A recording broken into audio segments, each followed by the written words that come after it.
자, 이제 핵심 역량 얘기를 이제 앞에서 했잖아요. 아까 제가 말씀드렸던 거 다시 요약드리면 전략의 가장 중요한 두 기둥이 목적과 수단이에요. 이 두 가지의 밸런스고, 목적은 가치 제한하고 연결되어 있고, 수단은 핵심 역량하고 연결되어 있어요. 가치 제한을 오늘 제가 말씀을 안 드리는 이유는 4강에서 다뤄서 그래요. 4강의 마케팅에서 가치 제한을 엄청 많이 다뤘어요. 그러니까 오늘은 빼는 겁니다. 자, 핵심 역량. 그럼 핵심 역량이 아까 이제 그런 것들인데, 앞에 그 핵심 역량을 판단하는 기준 같은 걸 말씀드렸잖아요. 자, 그렇다면은 핵심 역량을 구축하는 그런 방향성, 그 자체도 전략이거든요. 핵심 역량을 확보하는 것도 굉장히 중요한 전략입니다. 핵심 역량을 확보하는 것과 관련된 전략은 어떻게 우리가 생각을 해야 되느냐라는 거잖아요. 그래서 이제 여기서부터, 요 페이지서부터, 경영학 역사에 남는 명저들이 이제 순차적으로 계속 나오게 돼 있어요. 여기에 지금 소개되어 있는 마켓 리더의 전략이라는 책도 명저 반열에 올라가 있는 책입니다. 너무나 유명한 내용들이 여기 이제 나오는데요. 뒤에 소개를 할 거지만, 이 책에서 이제 마이클 트레이시와 프레드 위어시마라는 사람은 가치 전략이라는 것을 얘기했어요. 가치 전략. 이 가치 전략이 뭐냐 하면 가치 제한과 가치지향적 운영 모델을 어떻게 하면 효과적으로 결합할 거냐다, 이렇게 얘기를 했습니다. 근데 새로운 얘기가 아니잖아요. 조금 전에 제가 말씀드린 거 다시 반복한 거잖아요. 그죠? 이게 목적이고 수단이잖아요. 가치 제한과 우리 그 가치를 어떻게 구현할 것인가의 문제잖아요. 그러니까 결국은 앞에서 얘기한 신시안 몽고메리의 얘기를 다시 반복한 겁니다. 그런데 이 두 가지를 좋아하는 이 가치 전략, 여기에는 세 가지가 있다, 이렇게 얘기를 한 거예요. 이렇게 이제 2x2 매트릭스가 그려진다 그러면, 제품과 서비스 차원이 제품을 파는 쪽은 이제 요 라인을 따라가면 되고, 서비스는 요 라인을 따라가면 되는데, 하나는 비용을 낮추는 거고 하나는 혜택을 높이는 겁니다. 이럴 때 어떤 기업이 택할 수 있는 전략은 세 가지가 있다는 거예요. 이 핵심 역량을 확보하기 위해서 택하는 전략은 이렇게 세 가지가 있어요. 첫 번째가 이쪽 빨간 박스예요. 이것은 그 가치를 구현하는 방법을 누구보다 잘하는 겁니다. 그걸 우리가 운영상의 탁월성, 오퍼레이셔널 엑셀런스라고 해요. 프로세스가 낭비 없는 프로세스로 구성이 되어 있고, 그렇죠? 원가 경쟁력이 탁월하고, 누구보다도 품질이 좋고, 누구보다도 딜리버리가 빠르고, 이런 것들이에요. 우리가 소위 얘기하는 QCD라고 얘기하는 영역들 있잖아요. 품질과 원가와 딜리버리, 이런 부분에서 탁월함을 보이는 겁니다. 예를 들면 어떤 회사냐면요, 반도체 그러면 어디가 유명합니까? 삼성전자, 그죠? 삼성전자 유명하잖아요. 하이닉스 반도체 세계적인 회사입니다. 근데 우리에게 알려져 있지 않지만 어마어마하게 큰 공장을 운영하는 어마어마하게 탁월한 반도체 공장들이 대만에 많아요. 그 대만에 그것을 팹이라고 하죠. 팹이라고 부르는데, 반도체 만드는 회사들이 설계를 한 다음에 그거를 생산하는 걸 다 맡겨요. 그러면 거기서 엄청난 그런 생산성으로 생산을 해줘요. 자, 애플도 그런 전략을 택해요. 애플이 자기 스마트폰 자기네 직접 안 만들죠. 팍스콘이라는 데 외주를 주잖아요. 팍스콘이 운영상의 탁월성을 타겟으로 하는 회사예요. 또 하나는 뭐냐면, 이쪽에 초록색 박스인데, 초록색 박스는 제품 리더십이라고 합니다. 이 제품 리더십은 뭐냐면, 남들보다 항상 선도적인 제품을 먼저 내놓는 거예요. 운영상의 탁월성은 제품의 선도성에서 남들보다 앞서는 게 아니에요. 그걸 잘 만드는 쪽에서 남들보다 앞서는 겁니다. 그런데 제품 리더십이라는 건, 프로덕트 리더십이라는 거는 남들보다 항상 먼저 새로운 컨셉의 뭔가를 내놓는 거예요. 예를 들면 어떤 회사들이 있어요. 애플이 그렇고요. 그죠? 애플이 당연히 그렇고, 그 다음에 인텔도 그랬었어요. 그죠? 인텔도 지금도 뭐 그러고 있고요. 이런 회사들은 삼성도 D램 반도체 분야에 있어서는 제품 리더십을 갖고 있죠. 항상 선도적으로 기술을 내놓고 마켓을 리딩하죠. 그런 전략을 택하는 쪽이 제품 리더십이에요. 세 번째는 고객 밀착. 이거는 뭐냐면 고객이 원하는 것을 정말 가려운 데를 다 긁어줄 수 있는 역량이에요. 컨설팅 회사들은 여기에 속해요. 일반적으로. 서비스 회사들도 이쪽에 타겟을 타겟으로 하는 회사들이 많습니다. 그렇죠? 큰 회사로 예를 들면 IBM 같은 회사예요. 옛날에는 IBM이 제품 리더십을 갖고 있는 회사였어요. 메인프레임 영역에서 항상 선도적인 제품을 내놨었어요. 그러다가 한번 쫄딱 망했죠. 쫄딱 망하고 나서 루거스나라는 사람이 가서 IBM을 재건합니다. 재건할 때 어떻게 얘기를 하냐면 IBM은 솔루션 회사다. 이렇게 얘기를 해요. 그래서 IBM 제품뿐만이 아니고 경쟁자의 제품까지도 다 가져다가 가장 좋은 조합으로 만들어서 제공하는 것이 IBM이다. 이렇게 그 업을 재정의합니다. 그것이 고객 밀착형, 커스터머 인티머시라고 하는 전략이에요. 그래서 마이클 트레이시는 이 세 가지 중에 하나를 택해야 되는데 한 가지는 남보다 탁월해야 된다. 한 가지는 남보다 탁월해야 된다. 그것이 핵심 전략이 돼요. 나머지는 평균 정도는 돼야 된다는 거예요. 나머지는 기본은 해야 된다. 그러나 한 가지는 반드시 탁월해야 된다. 그럴 때 그 회사가 마켓 리더가 되는 거예요. 그래서 여기에 규칙 네 가지를 순서대로 얘기를 하죠. 특정한 가치 요소에 탁월해야 된다. 하나는 최고가 되라. 두 번째는 나머지는 적정한 수준을 유지해라. 평균치는 해라. 나머지 두 가지는. 세 번째는 일단 내가 탁월해야 된다고 생각하는 쪽에서 계속적으로 가치를 높여서 시장을 지배해 나가라. 그리고 그것을 하기 위한 밑에 있는 여러 가지의 체제들, 이것들을 가장 최적의 조합으로 다 바꿔라. 이렇게 얘기를 해요. 그러니까 다시 말하면 이 세 가지의 전략은 택하기만 하면 되는 것이 아니고 일단 택해지고 나면 이것이 가장 강한 강점을 발휘할 수 있도록 그 밑바닥을 다 재구성해야 된다는 얘기예요. 그 밑바닥은 어떻게 재구성을 하게 되느냐면 이 세 가지인데요. 이제 탁이 이렇게 되는 겁니다. 운영상의 탁월성은 최저의 총비용, 제품 리더십은 최고의 제품, 고객 밀착은 최상의 토탈 솔루션 이렇게 되는데 이 각각은 사업 운영 능력과 제품의 차별화, 고객 대응이라는 이 세 가지를 할 수 있어야 돼요. 그리고 한 가지를 택하게 되면 거기에는 이런 것들이 따라붙어요.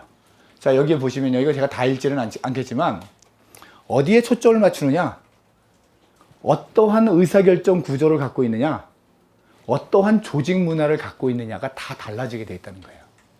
자, 예를 들면 제품 리더십을 택하는 조직 문화는 어떨까요? 실패가 용인돼요. 그리고 많은 시도를 해요. 끊임없이 시행착오를 통해서 학습을 합니다. 그리고 사람들도 인재 풀을 구성할 때 탁월한 몇몇 사람들의 인재가 인재라고 얘기를 해요. 운영상의 탁월성을 추구하는 회사는 어때요? 평범한 사람들이 모여서 팀워크를 이루어서 탁월한 회사가 되기를 원해요. 그리고 여기는 표준을 정해놓고 절차를 정해놓고 그걸 지키기를 원하죠. 여긴 그러니까 시행착오가 많으면 안 되는 회사예요. 여기서 시행착오를 막 하기 시작하면은 막 품질이고 뭐고 다 엉망이 되죠. 그런데 저 문화를 갖고 제품 리더십을 하겠다고 덤벼들면 어떻게 돼요? 제품 리더십을 확보하기 위해서 하는 여러 가지 시행착오를 참지를 못해요. 조직 문화가 다 달라요. 그래서 한쪽을 강점으로 택해서 움직이게 되면 그 조직의 성격 자체가 다 달라진다는 거예요. 그 한쪽에 승부를 걸고 거기서 핵심 역량을 확보해 나가라. 이렇게 이제 제안을 합니다. 그래서 우리 회사가 이 셋 중에 어디에 지금 해당하나 한번 고민을 한번 해보세요. 그리고 어디로 가야 하나. 지금 현재 as is는 어떻고 우리는 어디로 가야 마땅한가를 이 세 가지 관점에서 한번 확인을 해보시고 그렇게 나온 결과하고 우리 회사의 조직 문화, 운영체제, 절차, 의사결정 구조, 그 다음에 핵심 인재, 인사제도 등등을 쭉 한번 열거해 놓고 과연 그거를 제대로 서포트하고 있나 한번 그렇게 보시면 굉장히 많은 시사점을 얻을 수가 있습니다. 자, 그래서 정리를 하게 되면은 as is, 지금 이게 현재 우리예요. 이 as is로부터 우리가 이런 것들을 이제 고민을 해서 도출을 해야 되는 겁니다. 우리의 사업은 뭔가, 우리의 고객은 누구인가, 이런 5가지에서 결국은 고객 가치를 위해서 우리가 무엇을 해야 되나, 이게 전략이 한 토막에 나오는 거죠. 우리는 이 목적, 그 중에서 고객 가치, 이것을 획득하고 확보하고 구현하기 위해서 우리는 뭘 해야 되나, 그게 바로 전략의 한 축이 돼요. 두 번째로는 그걸 하기 위해서 우리는 밑바닥을 어떻게 구성해야 되냐, 우리의 가치 창출 체계를 어떻게 구성해야 되고 어떤 핵심 역량을 획득해야 되고, 그렇죠? 우리의 내부의 조직을 어떻게 구성해야 되고, 이런 부분들이 조직 역량 혁신을 위한 전략입니다. 이 두 가지가 결합이 되게 되면 결국은 투비가 돼요. 이 as is와 투비를 이 전략에 의해서 메꿔 가는 거죠. 그래서 이 전략은 이렇게 구성이 돼야 돼요. 그렇지 않게 구성이 되는 아까 앞에서 서두에서 봤던 목표 중심으로 쭉 이렇게 나열이 됐던 전략 있잖아요. 그거하고 어떻게 차이가 있느냐. 우리가 올바른 전략을 수립했느냐 라는 것을 확인해 보시려면요. 지금 내가 중요하다고 지금 하고 있는 일이 있잖아요. 우리 회사에서 내가 맡고 있는 아주 중요한 일이 있어요. 지금 뭔가. 그 일이 투두 리스트인가 아니면은 이니셔티브인가 이거를 확인하려면 반드시 이 질문을 계속 물어보세요. 왜 중요하지? 내가 지금 어떤 일을 하고 있어요. 왜 중요할까? 이렇게 물어봐요. 그럼 왜 중요할까의 대답이 뭐가 나와야 되느냐 하면 자, 이쪽 투두 리스트에서부터 목표를 향해서 갈 때는 이런 것들이 막 나오게 돼 있어요. 목표들이 막 나와요. 내가 뭘 해야 돼? 왜? 나한테 목표가 이게 주어졌으니까. 근데 그 목표는 왜 중요하지? 그 위에 상위 목표가 이거니까. 왜 중요하지? 위에가 이거니까. 우리는 중장기적으로 이런 걸 가야 되니까. 그래서 우리는 글로벌 탑3로 가야 되니까. 이런 식으로 나온다니까요. 그러면 거기에는 감정적 긴장이라는 것이 들어가요. 위에서 부여받은 목표, 지시, 보스, 뭐 이런 것들이 막 왔다 갔다 하는 거죠. 그런데 만약에 내가 제대로 된 전략 하에서 무슨 일을 하고 있다 그러면 왜 중요한가를 물어보게 되면 이런 것들을 가는 길에 만나게 돼 있어요.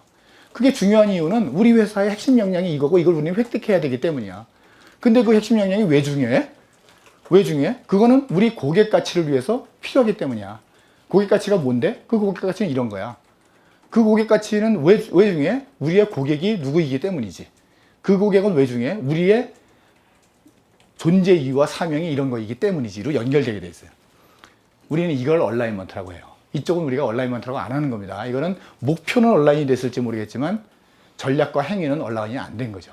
그래서 내가 지금 하고 있는 일, 우리 조직의 구성원들이 하고 있는 일을 5Y처럼 이렇게 Y 하고 물어봐서 결국은 조직의 사명, 목적, 고객, 핵심 가치, 고객 가치 제한, 핵심 역량 이런 것들을 만나게 되면 그거는 우리가 올바르게 전략의 방향성을 잘 잡은 거다 이렇게 이제 생각하시면 됩니다.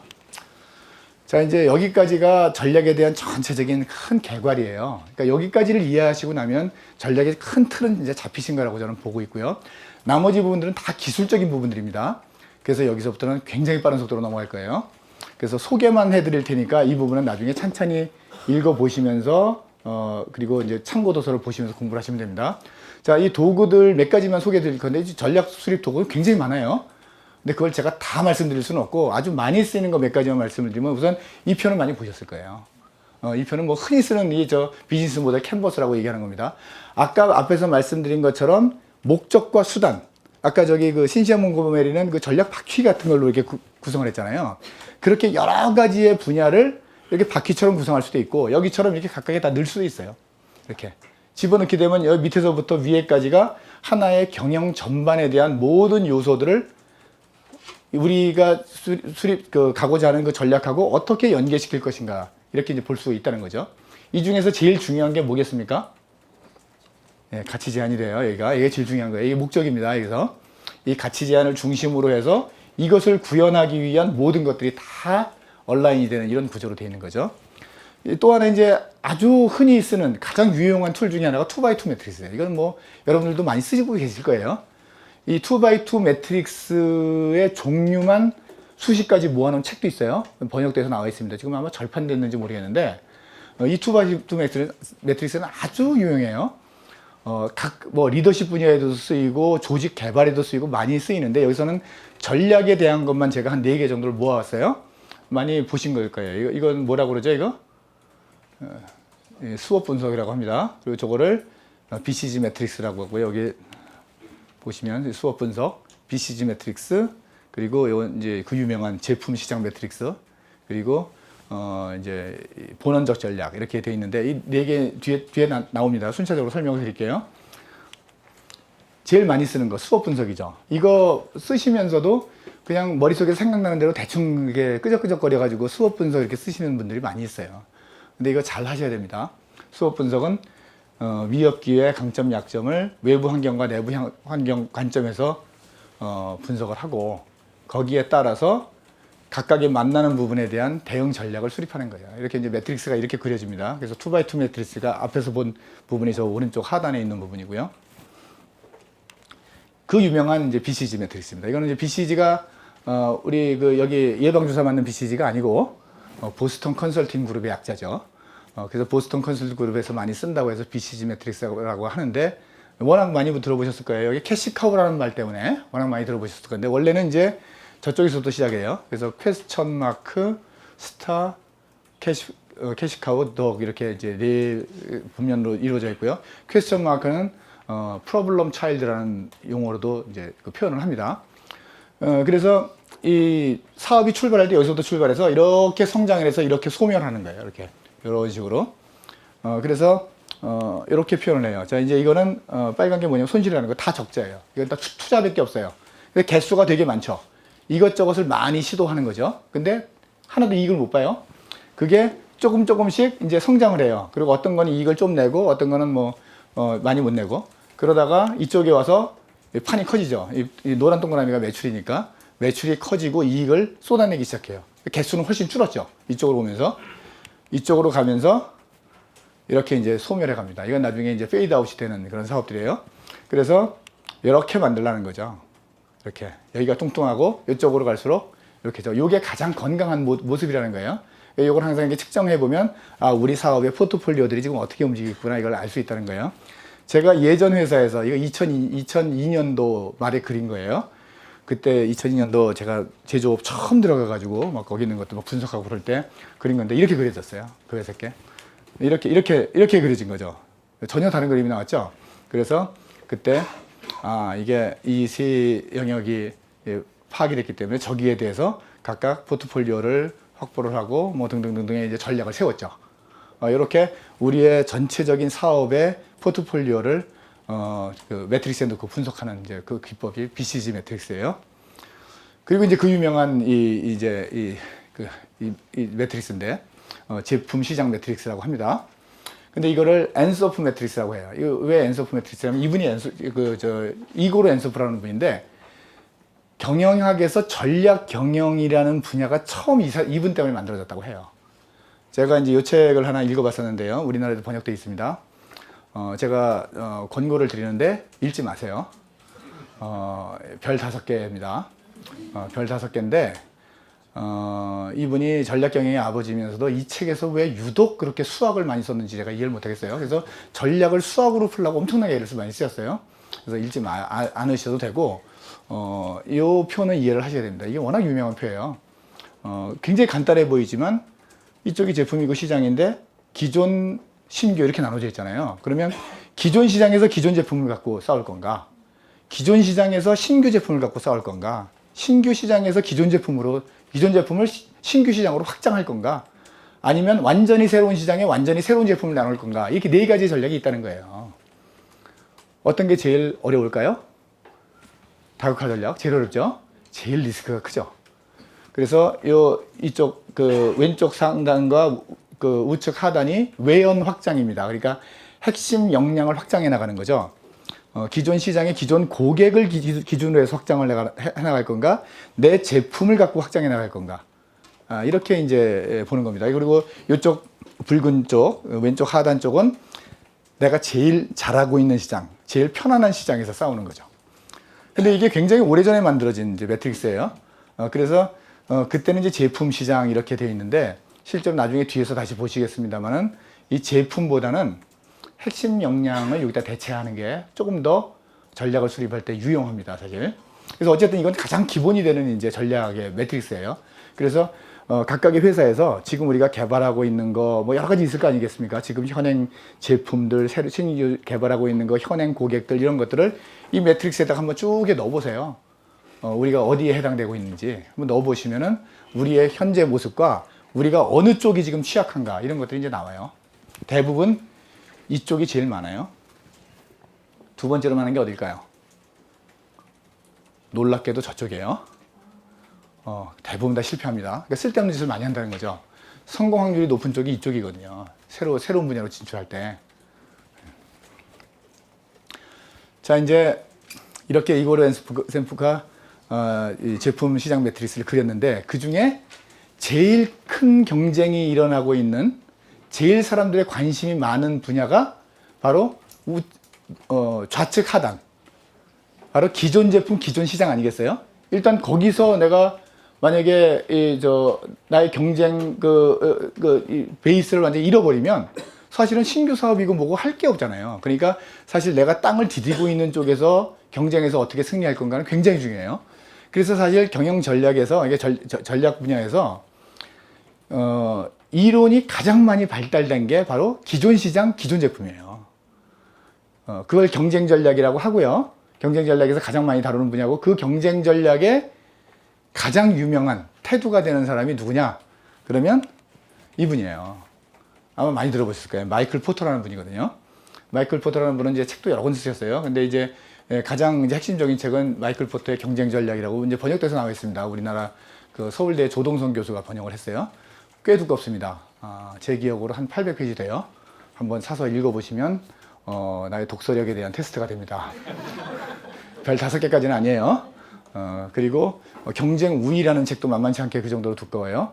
그리고 이제 이분의 논문을 모아놓은 경쟁론이라는 책도 번역돼서 나와 있습니다. 그 중에 아무거나 한번 읽어보시면 됩니다.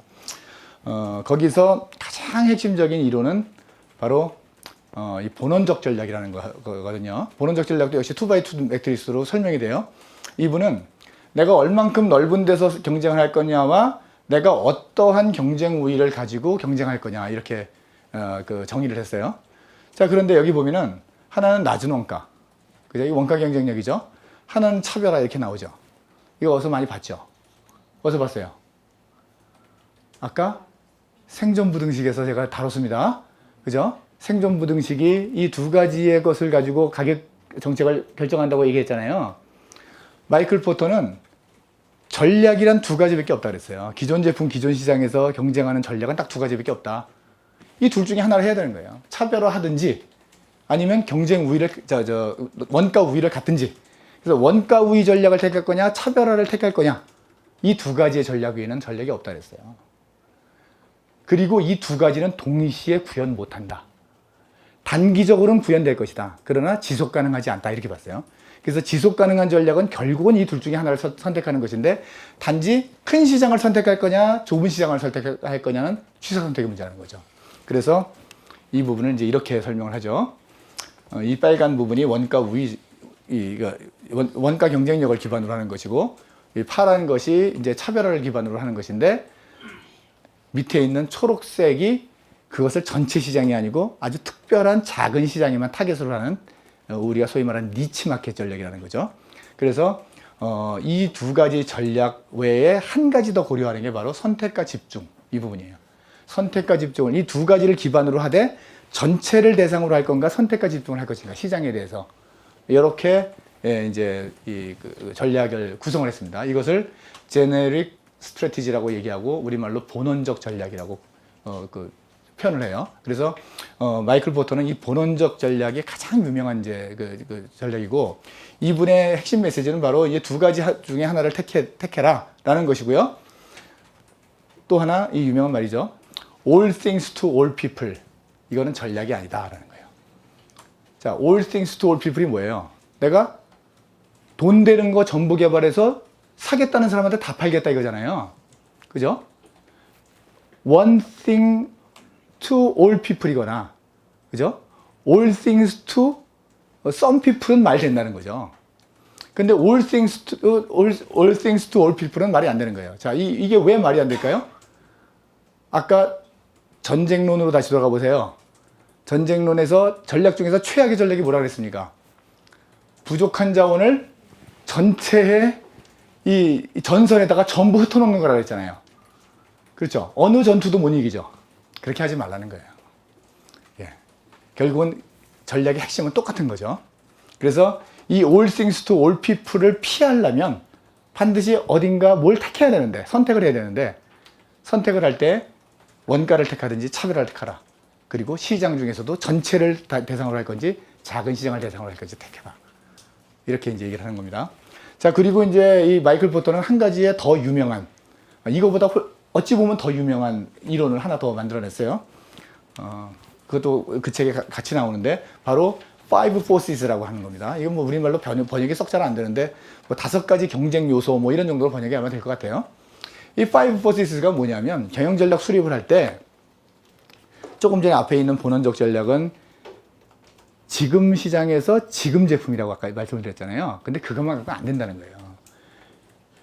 경쟁 전략이라는 것이 나머지 영역이 더 있다는 거죠. 지금 요 가운데 있는 산업 내 경쟁 기업과 계속 경쟁을 하는 거. 요게 바로 지금 커런트 마켓, 커런트 프로덕트예요. 기존 시장, 기존 제품입니다. 그런데 이거 여기서만 싸우다 보면 언젠가 여기 이 레이더에 잡히지 않는 쪽에서 갑자기 뭔가 포스가 들어와서 경쟁 구도를 다 흐트러뜨리고 낭패에 빠뜨리게 만들 수 있다는 거예요. 그거를 다 고려하라는 거예요. 그러면 파이브 포시스라고 하는 건 이거 말고도 4개 포스가 더 있다는 거 아니에요. 첫 번째는 이 부분이에요. 공급자의 교섭력과 구매자의 교섭력. 이게 무슨 뜻이겠습니까? 자, 내가 여기 있는 저 업체에게 납품을 해요. 여기가 갑이고 여기가 을이에요. 그런데 얘가 힘이 되게 세요. 얘가 을이지만 갑 같은 을이에요. 그래서 얘를 이용해 가지고 이제 비즈니스를 합니다. 근데 어느 날 갑자기 하다가 좀 귀찮기도 하고 또 저기가 또 매력 있어 보여요. 그래서 갑자기 을이 이쪽으로 들어와요. 나도 너 같은 거 해볼래? 그러고 들어온단 말이죠. 그런 일 흔히 있죠. 그죠? 또 한 가지 케이스는 저쪽에 구매자예요. 저게 갑이죠. 갑한테 막 납품을 하고 있는데 갑이 어느 날 생산성이 향상이 됐어요. 그래서 우리한테 외주 주던 걸 야 이제 그만해 우리가 직접 할래. 그거 가져가 버렸어요. 그럴 수 있죠. 이게 밸류 체인상에서 일어날 수 있는 일이에요. 그래서 밸류 체인상에 나의 협력자인데 이 사람들이 언제든지 경쟁자가 될 수 있다는 거예요. 그거를 고려하라는 거예요. 자, 또 한 가지는 뭐냐? 이거예요. 이게 수직 쪽에 있는 거는 뭐냐면 하나는 대체제입니다. 대체제는 뭐겠어요? 자동차가 나왔을 때 사람들이 그걸 뭐라고 인식했는지 아세요? 자동차에 대해서 굉장히 비관적인 메시지를 낸 사람들이 많이 있었어요. 그 사람들은 자동차를 말이라고 봤어요. 말의 일종이라고 봤습니다. 근데 결국은 그 말의 일종이라고 파악했던 그 자동차가 말을 전부 몰아냈죠. 얼마든지 그런 일은 흔히 있을 수 있어요. 그렇기 때문에 게임 자체가 아예 다른 게임으로 더 바뀌는 걸 의미합니다. 이쪽은. 이 수평축은 뭐냐면 게임의 룰이 바뀌는 게 아니에요. 근데 수직축은 게임의 룰 자체가 바뀌는데 대체제는 뭐냐 하면 기존의 것이 완전히 무용지물이 되는 거예요. 그거보다 더 나은 뭔가가 그걸 대체하는 겁니다. 밑에 거는 뭐냐 하면 우리 경쟁자 아닌 줄 알았는데 갑자기 들어오는 거예요. 엄청나게 센 놈이. 가장 대표적인 게 애플의 스마트폰이에요. 애플이 어떤 식으로 했어요? 애플은 전화 근처도 안 갔어요. 그리고 아이팟 있잖아요. 아이팟을 통해서 애플 생태계를 다 구축했어요. 그러고 나서 어느 날 나 여기다가 전화 기능 얹을 거야. 그리고 얹었어요. 그 순간 어떻게 돼요? 여기에 있는 애들은 애플을 경쟁적으로 안 받거든요. 너무 센 놈이 갑자기 확 들어오잖아요. 그리고 판도가 다 바뀌었어요. 이런 일이 일어날 수 있는 겁니다. 그죠? 그래서 이쪽 축, 가치 사슬장의 참여자, 여기도 경쟁 요소로 봐라. 또 하나는 잠재적 경쟁자도 빼놓지 마라. 이 5가지 요소를 경쟁 전략에서 다 고려해라. 이렇게 이제 얘기를 하는 겁니다. 자, 그런데 이 부분들, 이 경쟁자와 대체제와 같이 정말 기존의 경쟁자들을 깜짝 놀라게 만드는 경쟁, 이 부분은 사실은 잘 인지가 안 돼요. 이쪽 그 가치 사슬상에서는 계속 우리가 쳐다보기 때문에 인지가 되거든요. 이제 이쪽 부분이 인지가 안 돼요. 과연 이런 분야에서는 어떤 일이 일어나며 그 부분을 어떻게 하면 우리가 예의주시하면서 대응을 할 수 있을 것인가. 이건 굉장히 전략에서 중요한 문제입니다. 이쪽은 말이죠. 이쪽은 어떤 일이 경쟁 구도가 바뀌더라도 대응할 수 있는 시간도 있고 여력도 어느 정도 있어요. 근데 이 수직 축에서 아주 크리티컬한 변화가 일어나게 되면 이건 죽고 사는 문제가 돼요. 그래서 그 문제와 관련돼서 다룬 이제 그 유명한 책이 혁신기업의 딜레마라는 책이에요. 이노베이터스 딜레마라고 하는데 이제 클레이튼 크리스텐슨이라는 분이 이제 지은 책이고요. 이분이 이것 때문에 엄청나게 유명해졌죠. 그래서 경영 전략에서 아주 중요한 이론입니다. 이 책에서 말하는 핵심은 뭐냐면 위대한 기업들도 실패한다는 거예요.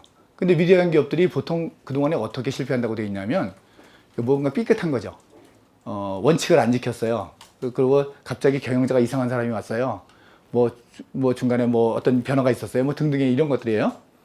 시장의 변화가 크게 있었다든가. 근데 그게 아니고 경영을 너무 잘했어요. 경영의 원칙을 지키고 고객에게 철저하게 고객 중심으로 움직이고 내부에 있는 프로세스도 정말 강하게 만들고 기술 개발도 끊임없이 하고 R&D 투자를 했어요. 근데 회사가 망해요.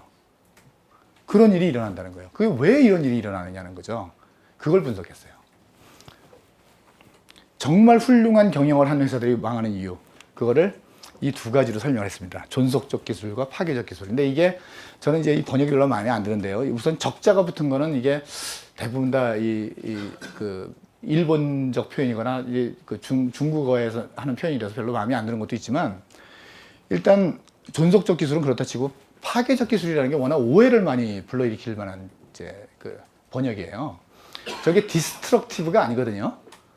디스트럭티브라는 표현도 경영학에서 자주 쓰는 표현입니다. 이게 디스럽티브예요. 디스럽티브라는 건 뭐냐면 붕괴를 시킨다는 거예요. 근데 우리가 파괴적 기술이라고 번역을 해놓으니까 저걸 어떻게 해석을 하느냐면, 남들이 범접하지 못하는 압도적인 기술로 기존의 기술을 폐기 처분한 거를 우리가 파괴적 기술이다, 이렇게 이해를 하는 거죠. 그래서 이 책을 그렇게 이해를 해버리는 거예요. 근데 이 책에서 전달하는 메시지는 전혀 그게 아니에요. 전혀 아니에요. 존속적 기술은 뭐냐면 기존의 경쟁 구도에서 더 좋은 기술로 계속 가는 거를 존속적 기술이라고 해요. 파괴적 기술은 뭐냐면 기술의 난이도나 고도화의 문제가 아니고 다른 게임을 하는 거를 파괴적 기술이라고 해요. 오히려 파괴적 기술에는 여기 있는 것처럼 기존 제품보다 값싸고 낮은 성능이에요. 기술 수준이 낮아요. 기존에 있는 기술 갖고 긁어 모은 거예요. 그런데 주류 시장에서 소외된 사람들에게 서비스하는 것, 이것을 파괴적 기술이라고 해요. 근데 이 파괴적 기술이 존속적 기술에서 탁월함을 발휘하면서 승승장구하던 회사를 일거에 무너뜨린다는 거예요. 그런 일들이 어떻게 일어나느냐, 이 그래프로 설명이 돼요. 자, 이쪽이 제품 성능입니다. 하이엔드 고객이 있어요. 제가 비싼 거 사는 고객이 있습니다. 여기 이제 낮은 거, 싼 거 사는 고객이 있어요. 어쨌든 두 종류의 고객이 있는데, 이 고객들이 요구하는 시장의 수준이 있어요, 저게. 이 수준은 시간이 지나갈수록 이렇게 조금씩 높아져요. 좀 더 좋은 거 갖고 싶어 하는 거예요. 예를 들면 컴퓨터다 그러면 컴퓨터, 내가 조금 더 좋은 거, 빠른 거, 뭐, 용량 많은 거, 이렇게 스마트폰도 마찬가지 아니겠어요? 여러분들 지금 갖고 계신 스마트폰, 내가 그 스마트폰에 있는 기능의 80에서 90%는 내가 지금 쓴다. 내가 아무리 생각해봐도 30%도 제대로 못 쓰는 것 같다. 네, 그 대부분 손 드시잖아요. 여러분들이 요구하는 성능에 비해서 기계가 너무 좋은 거예요. 그죠? 이 시장에 서비스를 하는 회사들은 이런 식으로 서비스를 해요. 여기서부터 처음에는 허접한 거 내놨겠죠. 그러다가 계속 기술 개발을 해요. 그러다 보니까 시장에서 요구하는 그 수준을 초과해버린 거예요. 근데 거기에 경쟁이 붙었어요. 지금 애플, 삼성, 막 LG 경쟁 붙잖아요. 그럼 걔네들은 어떻게 해요? 속도 경쟁하고 디스플레이 경쟁하고 계속하죠. 여러분들이 그거 달라고 한 적 없잖아요. 근데도 지들끼리 경쟁하죠. 계속 발전한단 말이에요. 저게 존속적 기술이에요. 기존 시장의 기존 게임의 룰에서 계속 경쟁하고 있는 거예요, 쟤네들이. 근데 내가 원하는 수준을 벗어나 버렸어요. 이제 사람들은 저거 관심 없어요. 어차피 다 좋다 해요. 다 빠르다, 다 선명하다, 이렇게 돼버려요. 저기서는. 그렇죠? 그런데 어느 누가 이걸 알게 됐어요. 이 밑에 있는 사람이 소외되는 거예요. 그죠? 여기 이 위에 하이엔드도 이 지점부터, 요거 교차되는 지점, 거기서부터는 또 소외가 돼요. 쟤네들 왜 저 짓을 왜 하지? 이렇게 생각을 한단 말이에요. 그 순간, 그러면 내가 지금 여기 있는데, 여기서부터 한번 출발을 다시 해보지. 이렇게 이제, 이걸 내놓는단 말이에요. 그러면 기존에 있는 고객들이 이거 거들떠도 안 봐요. 이거는 말도 안 되는 제품이거든요. 그죠? 그러니까 어떻게 해요? 여기에 있는 그 플레이어들도, 야, 쟤네들 뭐 하냐? 아예 관심 바뀌죠. 얘네들이 이걸 갖고 여기다가 팔겠어요? 못 팔아요. 못 팔면 어디다 팝니까?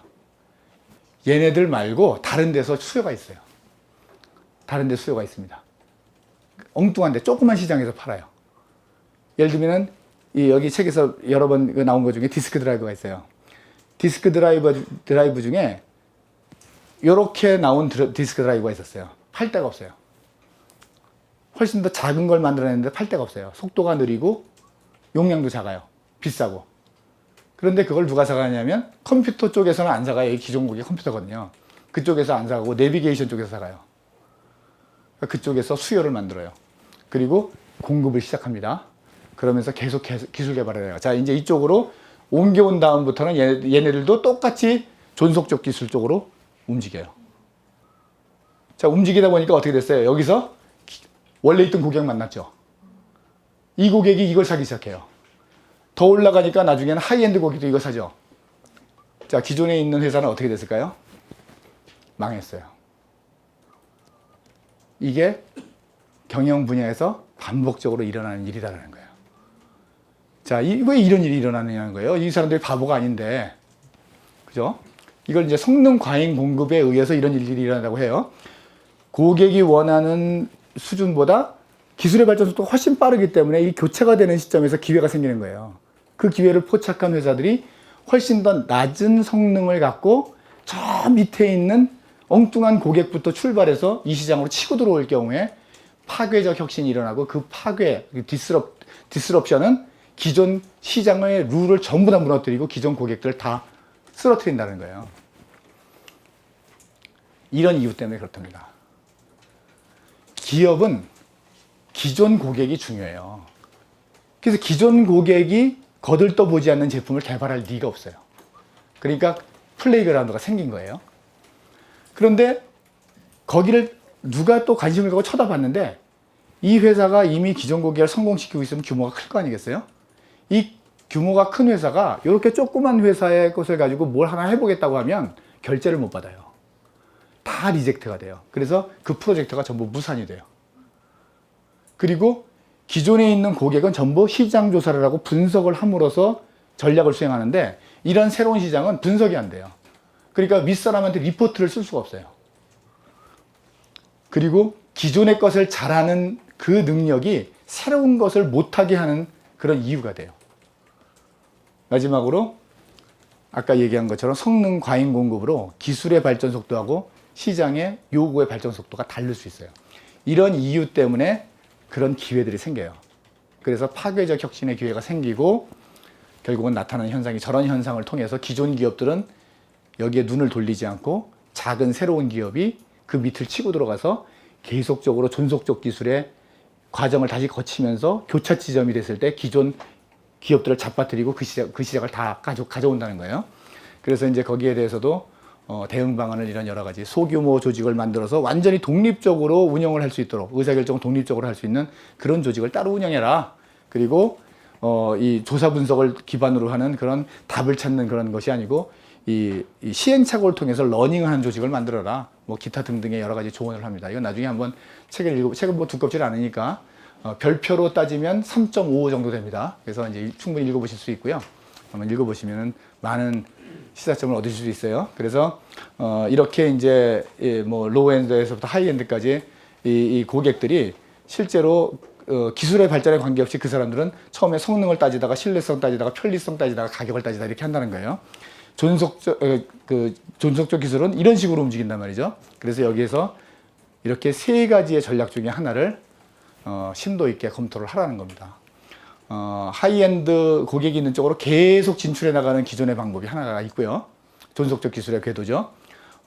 두 번째는 뭐냐면 이 기술의 그 추세를 따르는 것이 아니고 고객의 요구에 맞춰서 계속 그 시장에 머무는 전략이 하나가 있고, 세 번째는 이 고객의 기울기를 계속 이렇게 높여서, 지금 사실 스마트폰에서도 그런 전략을 취합니다. 계속 사람들에게 더 많은 것들을 활용할 수 있게끔. 예를 들면 윈도우 같은 거 나올 때도 윈도우와 인텔이 서로 그런 전략을 취했죠.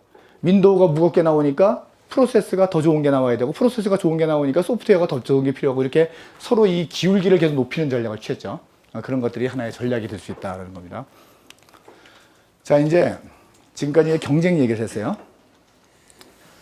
기존 제품, 기존 시장에서 경쟁, 그리고 거기서 이 파괴적 혁신에 일어나는 경쟁. 그렇다면 이런 경쟁 어떻게 피하지라는 생각을 하게 될 거 아니에요. 그래서 경쟁에서 벗어나는 방법에 대한 전략서도 굉장히 여러 개 나와 있어요. 그 중에 가장 이제 핵심적인 게 바로 이겁니다. 게리 해멀과 이 C.K. 프라할라드라는 사람이 지는데 앞에서도 소개가 되던 책이에요. 이 Computing for the Future라고 하는 책인데 이거는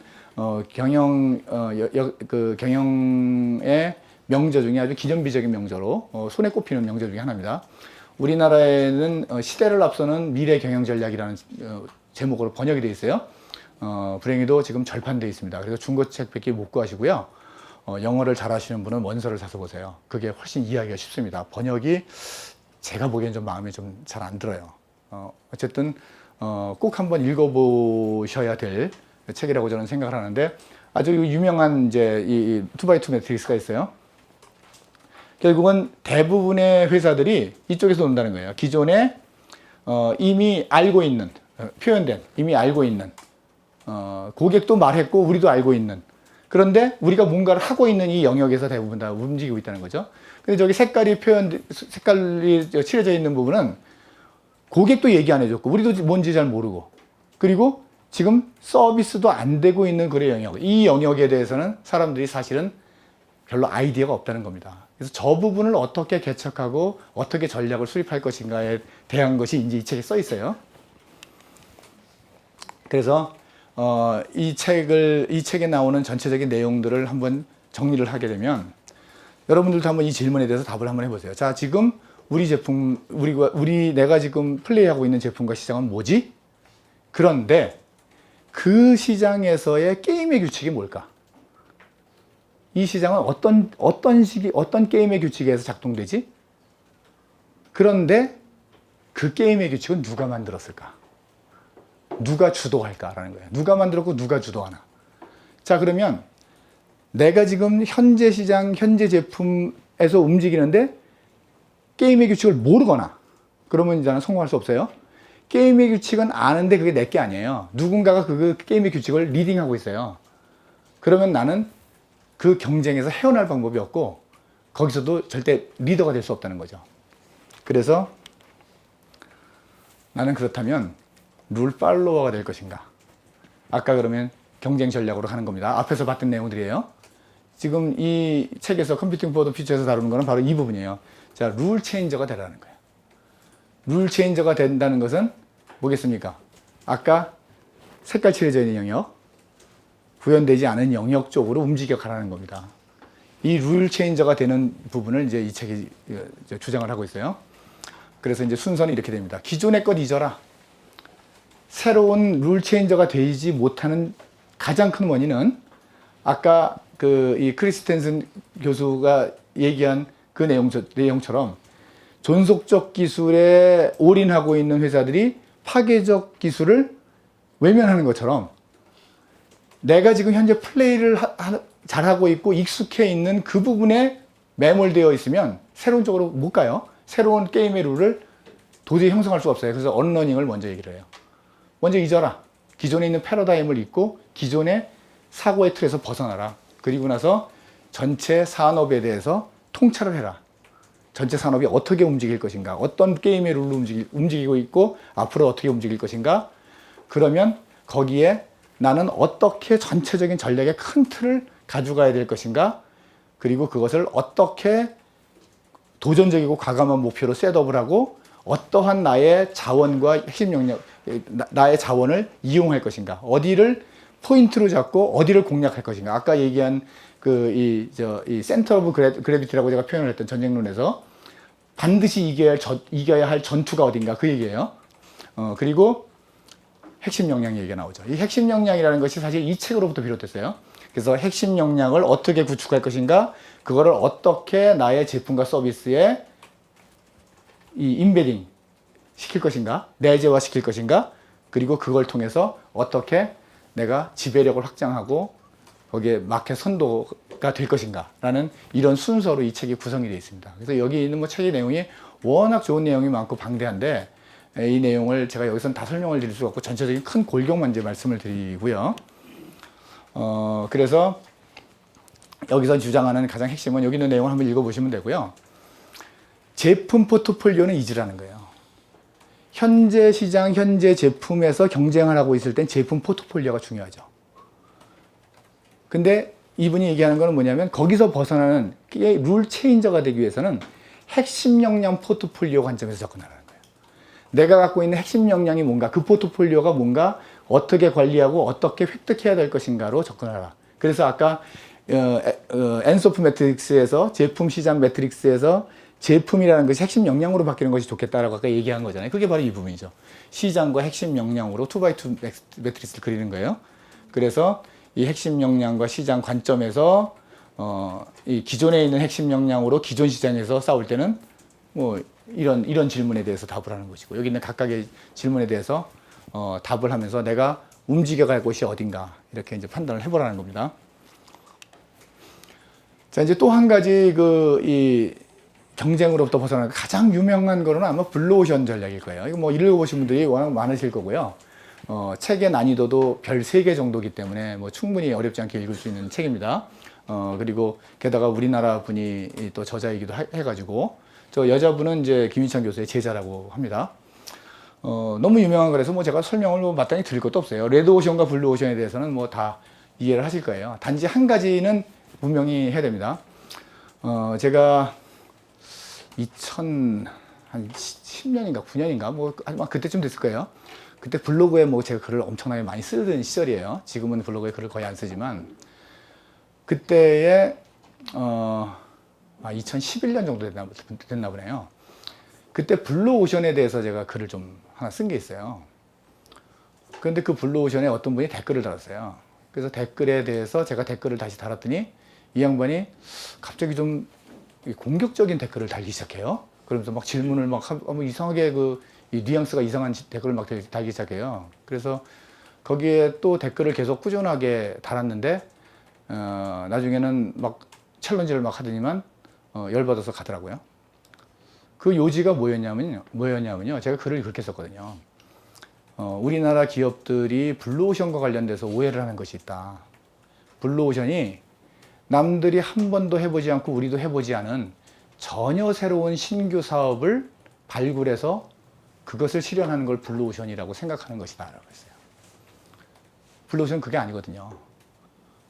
블루오션 전략에 보면은 거기에 저자들도 그게 아니라고 얘기를 하고 있어요. 블루오션 전략은 아무것도 없는 맨바닥에서 완전히 새로운 사업을 만들어내는 게 블루오션이 아니에요. 블루오션 전략의 핵심은 뭐냐면 레드오션에서 가치 혁신을 통해서 다른 종류의 사업을 하는 겁니다. 그러니까 가치를 혁신하는 거예요. 없던 걸 만들어내는 게 아니고 원래 있던 거에서 가치를 다른 걸로 조합을 바꾸는 겁니다. 그게 블루오션이에요.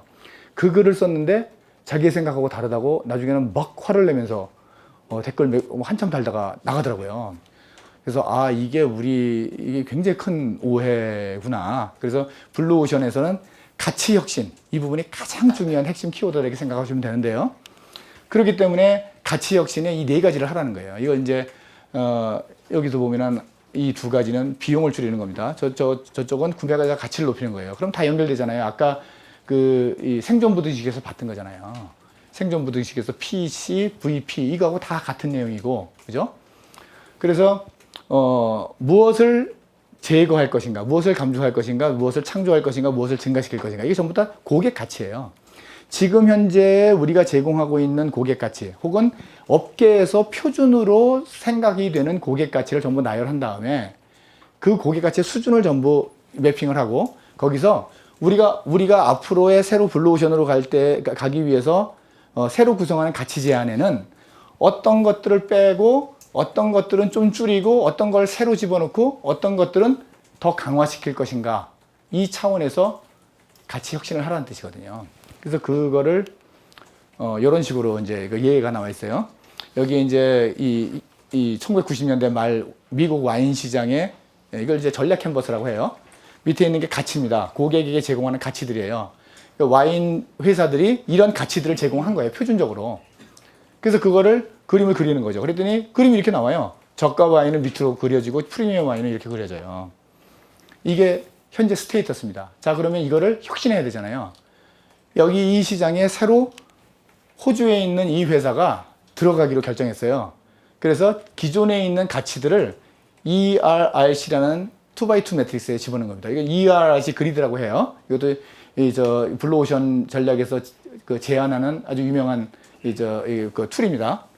그래서 여기서 기존에 있는 것들을 뭘 제거하고 증가하고 감소하고 창조할 것인가 이렇게 이제 한단 말이죠. 그랬더니 그림이 이렇게 나와요.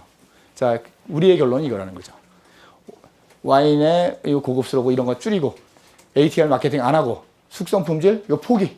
근데 가격은 엄청나게 가격은 요 중간 정도로 하되 저쪽에 있는 대중성, 선택이 용이함, 재미와 색다름 이런 걸로 엄청나게 강화한다. 뭐 이런 등등으로 나오는 거예요. 여기에 보면 ERRC가 이렇게 나오는 거죠. 이렇게 가치 혁신을 새로 하는 거예요. 자, 이제 이거는 그 책에서 나온 얘기 중에 태양의 서커스 얼마 전에 뭐 사람 하나 떨어져 죽어가지고 또 뉴스가 됐던데 그 태양의 서커스가 기존에 있는 서커스 업체를 완전히 압도하면서 새로운 블루오션을 창출한 그 예죠. 그 그림이 이렇게 나오죠. 여기에 보면 스타고기사 없어. 동물주 안 해.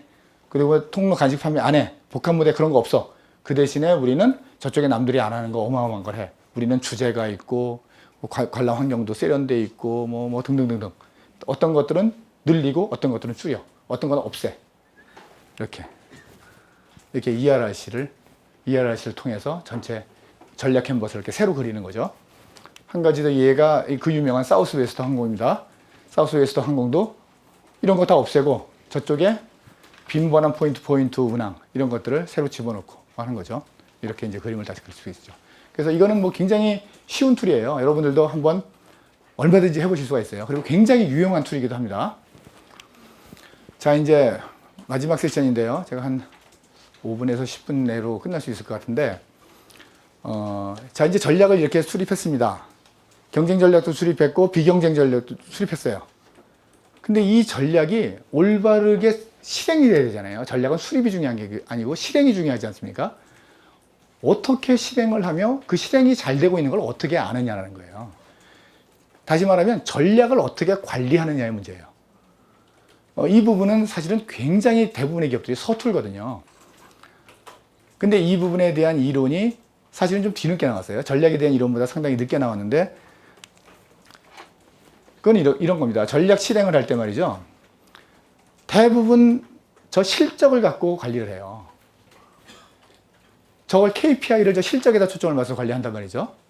그런데 사실은 실적에 나오기 전에 뭔가가 잘한 일이 있어요. 그게 성과예요.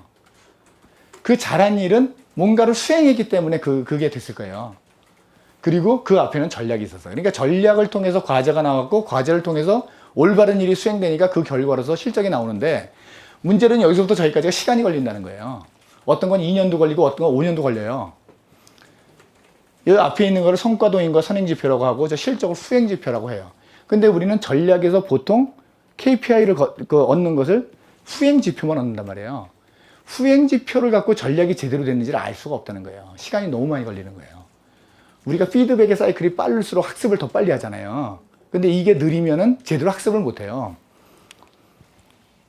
기존의 재무회계 시스템이라든가 이런 것들은 다 이렇게밖에 못 하는 거예요. 저걸 초점에 맞추고 이미 다 여기서부터 이 밑그림 그리고 저 씨 뿌리고 이 경작을 했는데 열매가 저쪽에서 열렸어요.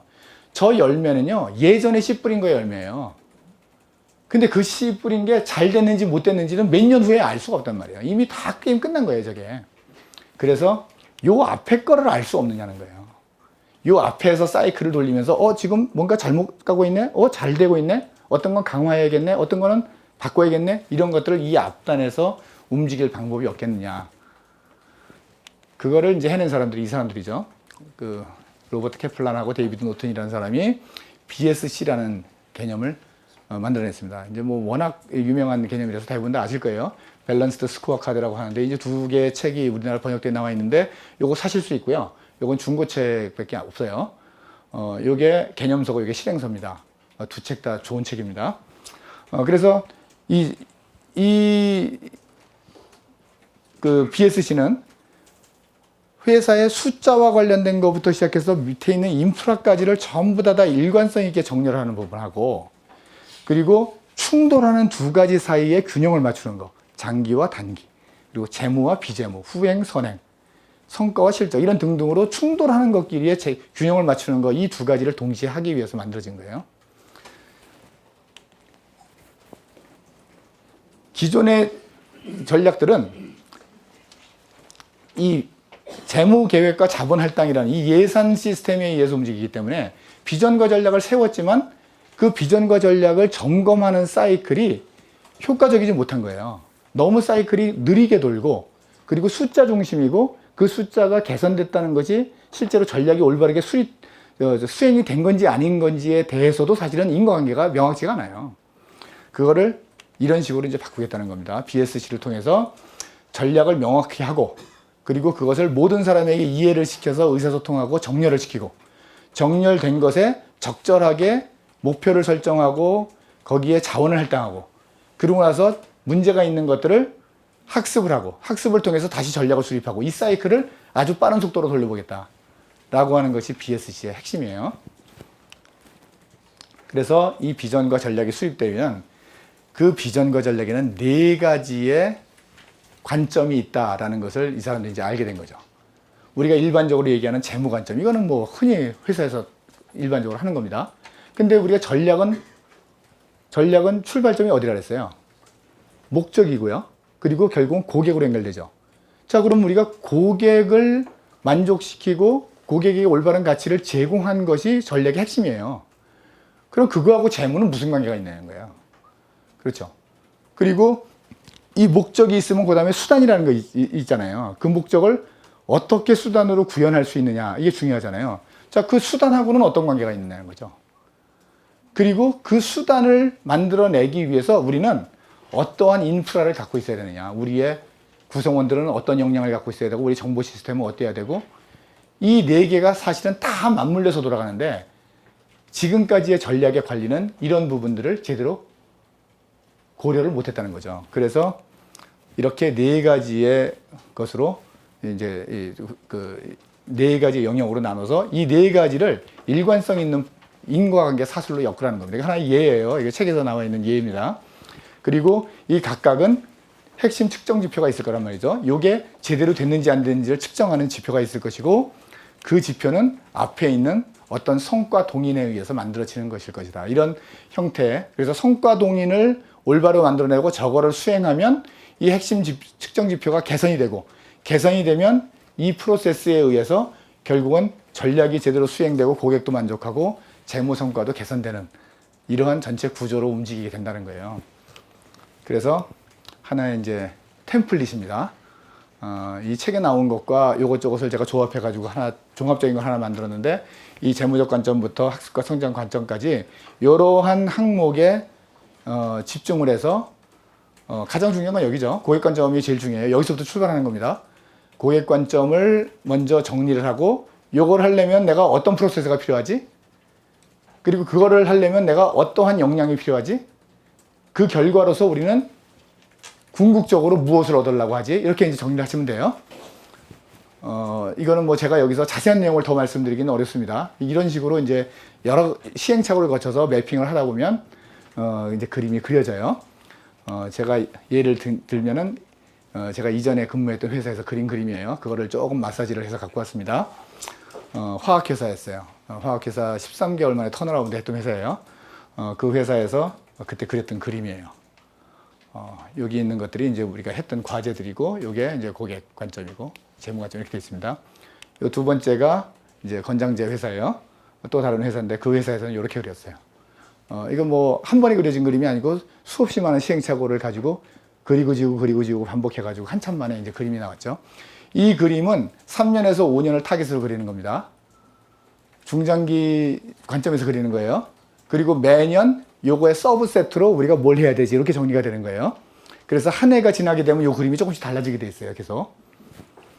그리고 이런 식으로 이제 관리를 해요. 요거는 뭐 표는 뭐 여러분들이 편하신 표로 그림을 그리시면 됩니다. 근데 저기에 그린, 옐로우, 레드로 관리를 해서, 어떤 것들은 지금 손을 봐야겠다, 어떤 것들은 예의주시해야겠다, 어떤 것들은 그냥 지금 놔둬도 잘 굴러간다. 이렇게 이제 여기 있는 각각의 이제 선행지표들, 성과동인과 선행지표들을 이제 관리를 한다는 겁니다. 그래서 이렇게 이제 관리를 하게 되면은 1번부터 5번까지 이러한 원칙에 의해서 작동이 되게 돼 있어요. 전략을 실천적 용어로 구체화하고 전사적 정렬을 하고, 그래서 모든 사람들의 행동 하나하나가 전부 전략에 정렬을 하고, 그 전략은 사명과 목적에 정렬을 하고 고객 가치에 정렬을 할 수 있도록 이 얼라이먼트라는 것이 굉장히 여기서 중요하게 다뤄지죠. 그리고 그 사람들의 업무가 모두가 일상적인 업무가 다 전략과 관련되어 있는 업무로 만들고, 그것이 반복적으로 사이클이 돌면서 학습과 성장이 일어나는 그런 지속적인 프로세스가 되고, 그것을 최고 경영진이 직접 리딩하라. 이런 이제 원칙 5가지를 얘기를 합니다. 자, 여기까지로 이 많은 내용들을 어쨌든 소화를 했습니다. 조금 시간이 좀 지나가긴 했는데요. 조금 섭섭한 부분이 계실 거예요. 이 내용들 이제 뒤쪽에 있는 내용들은 워낙에 좋은 내용들이 많은데도 불구하고 제가 빠른 속도로 지나가서, 근데 이거를 다루려고 욕심을 내면 뭐 끝도 없이 이제 말씀을 드려야 되기 때문에 일단은 공부거리를 제가 말씀을 드렸고, 그리고 공부를 하실 때 가장 주안점을 둬야 될 핵심 포인트 몇 가지를 알려드린 거다라는 차원으로 이해를 하시고요. 오늘은 전체적으로 큰 목차 중심으로 해서 앞쪽에 있는 전략의 커다란 틀부터 시작해서 경쟁 전략, 비경쟁 전략, 그리고 전략에 대한 관리, 이런 전체적인 맥락 전체를 오늘 이해하고 가신다. 이런 차원으로 오늘 받아들여 주셨으면 감사하겠습니다. 예, 수고 많이 하셨습니다.